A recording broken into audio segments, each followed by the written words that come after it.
What's good, everybody? This is Jose from my audio marketplace, and today I'm going to show you a little tip that I learned. You can actually solo your drum. So I just have a quick little drum loop.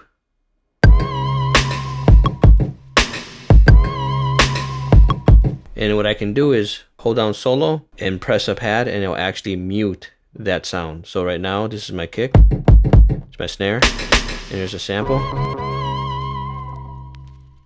So I'm going to go hit play, and then I'm going to solo it.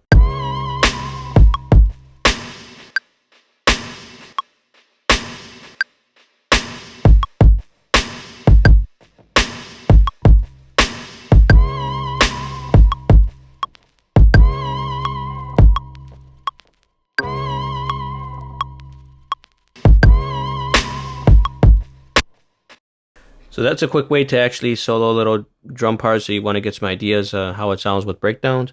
So thought I'd share this with you guys. Make sure to subscribe, comment below if you have any questions, and see you in the next one.